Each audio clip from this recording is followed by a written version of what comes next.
Jumpa lagi dengan Oyen Gege. Mari kita lanjutkan cerita Donghua Dewa Sioyen part 5. Ayo langsung aja kita ke alurnya. Hanya saja tidak akan ada yang peduli apa jenis kelamin Anda dalam perang. Karena dalam perang hanya ada hidup atau mati. Saya berharap Tuan Yao dan Tuan Xinghui dapat berdiri bersama agar tidak memakan banyak waktu. Mengapa saya menunggu begitu lama? Dan mengapa Anda tidak membunuhnya secara langsung? Di belakang wanita itu, seorang pria berbicara dengan hormat, dengan suara rendah di balik topengnya. Apakah saat ini Anda ingin mengambil tindakan? Sujo memiringkan kepalanya sedikit, dan cahaya dingin muncul di matanya yang panjang dan sipit. Dan ada nomor 507 di lengan baju besi dewa palsunya. Ini mewakili identitasnya, dan nomornya adalah yang terkecil di antara puluhan ribu Taisu saat ini. Karena semakin rendah jumlahnya, semakin tinggi statusnya di Taisu. Pria Taisu yang berbicara di belakangnya tidak berani mengatakan apa-apa lagi. Dan wanita Taisu bernama Suyo memiliki mata yang panjang dan ramping, yang melihat pertempuran di ujung. Dia tidak tahu apa yang dia pikirkan. Tunggu, mereka tidak terburu-buru, dan kita tidak boleh terburu-buru juga. Suyo bergumam dan tidak tahu apa maksudnya. Namun, dalam pertempuran antara Sioyen dan Xinghui tidak berlangsung lama, dan jelas bahwa di bawah pertahanan konstan Sioyen, kekuatan tempur Xinghui menurun dengan cepat, karena dia saat ini telah menghabiskan banyak kekuatan abadi di tubuhnya. Begitu berkah kekuatan abadi tidak berguna, bahkan jika Xinghui bergantung pada baju besi dewa palsu saat ini, kekuatan tempurnya tidak akan lagi mampu bersaing dengan Sioyen. Xinghui tahu bahwa kekuatan keabadian dalam 3 kristal merahnya telah habis, dan dia ingin menggunakan ini untuk menunjukkan momentumnya. Tetapi Sioyen selalu bertahan di bawah serangannya. Seperti kura-kura, takut pada kepala dan otak. Xinghui bahkan lebih marah dan mengutuk saat ini. Aku hanya tahu bagaimana bersembunyi dan bersembunyi. Aku bersembunyi darimu. Gaya bertarung Sioyen sebenarnya yang paling mematikan bagi Taisu. Selama dia bertahan dalam menghadapi serangan, saat orang Taisu menjadi lawannya dan menggunakan lebih banyak kekuatan abadi, kekuatan tempurnya akan turun secara signifikan. Tidak apa-apa jika kamu tidak ingin bertarung. Xinghui mendengus dingin. Tubuhnya terbanting ke belakang dan melesat ke belakang dengan kecepatan yang sangat tinggi. Namun, tepat pada saat sosok Xinghui baru saja menembak ke belakang, ada kilatan tiba-tiba di depannya.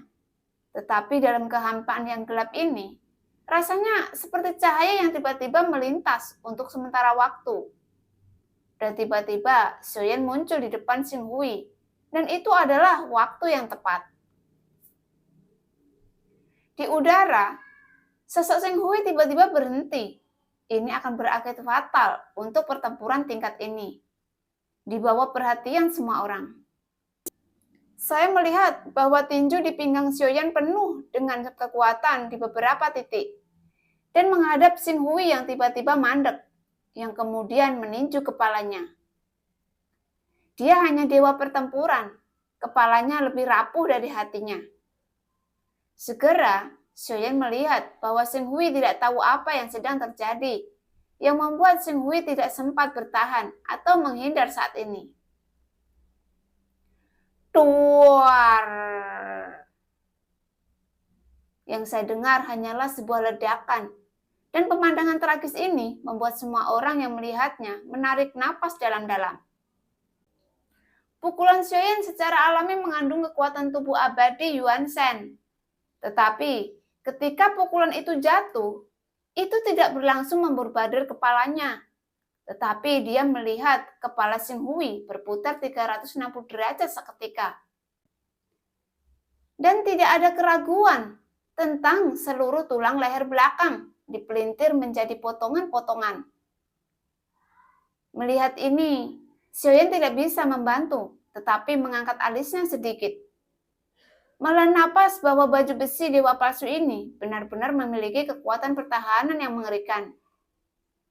Pukulan ini, menurut pikiran Xiaoyan, adalah normal untuk mengebom kepalanya. Tetapi sebenarnya dipertahankan oleh baju besi dewa palsu. Meskipun itu juga terluka parah, itu dicampur dengan pukulan dari tubuh abadi Yuan Shen yang membuat Xing Hui tidak mampu melindungi kepalanya. Dan itu sudah sangat luar biasa. Adapun saat berikutnya, Xiaoyan tidak berhenti di situ, tetapi mengulurkan telapak tangannya dan meraih Xing Hui secara langsung, mengarahkan tinjunya ke wajahnya dan membuka topengnya dengan satu pukulan. Dengan tubuh di belakang baju besi dewa palsu terbuka, jauh lebih mudah untuk menyelesaikannya. Jantung api meraung keluar dari telapak tangan Xiaoyan, dan dalam sekejap, api yang mengamuk dinyalakan di tubuh Xing Hui. Melihat adegan ini, Xu Yao akhirnya tidak tahan lagi. Alis pedangnya sedikit berkerut, dan dia mengangkat tangannya dengan lembut.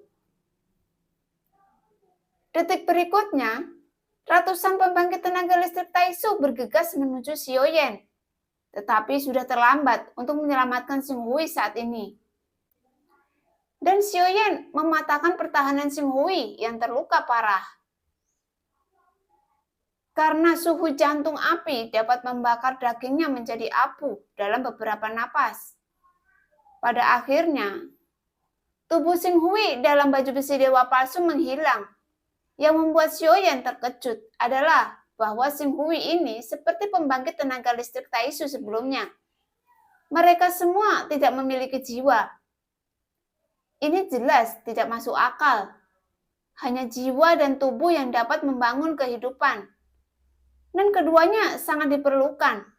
Tetapi jelas bahwa beberapa metode digunakan untuk membuat keduanya seolah-olah tidak memiliki jiwa.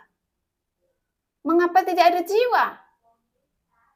Mata Xiaoyan menyipit tanpa sadar, yang mengingatkannya pada istana surgawi. Dan jika dia ingin bergabung dengan istana surgawi, dia juga perlu mengorbankan jiwanya.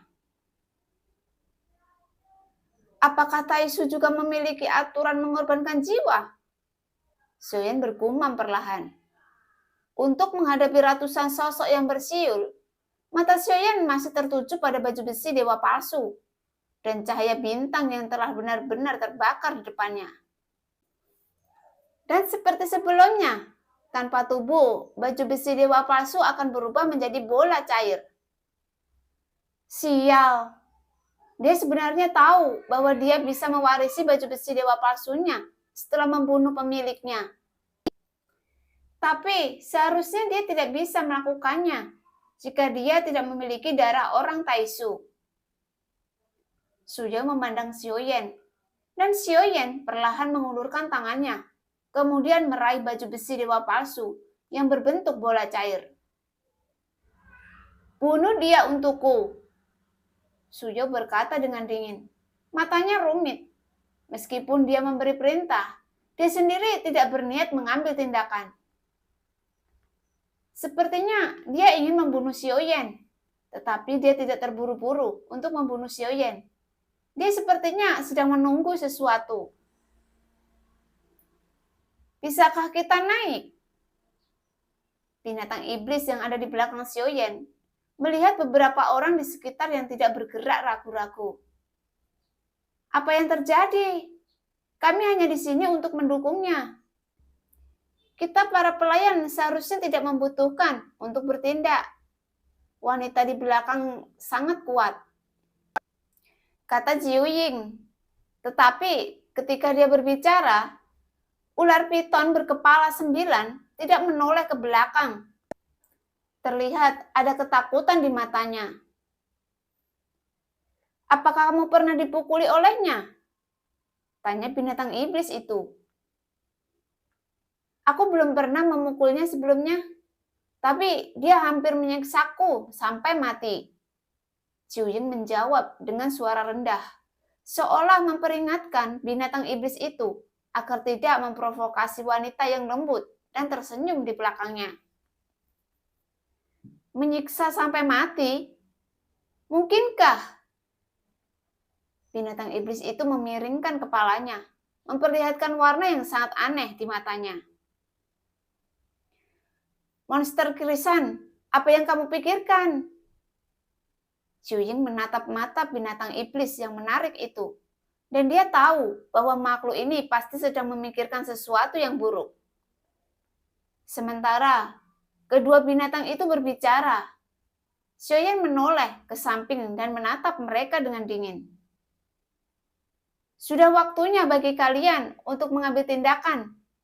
Tentara melawan tentara, dan jenderal akan melawan jenderal. Ketika suara Zhou-Ying keluar, Zhou-Ying merasa tertekan untuk beberapa saat ketika dia mendengar kata-kata itu. Dan bersama-sama mereka dianggap sebagai tentara kecil. Ayo Xiaju, namanya adalah kamu, kata Zhou-Ying pada binatang iblis itu. Begitu suara Zhou-Ying jatuh, binatang iblis itu menamparnya dengan cakar. Dan sosok yang terakhir ditampar dan bersiul ke depan. Binatang iblis menyaksikan dengan tenang dari belakang. Tidak besar atau kecil, dalam hal senioritas, aku adalah pendahulumu,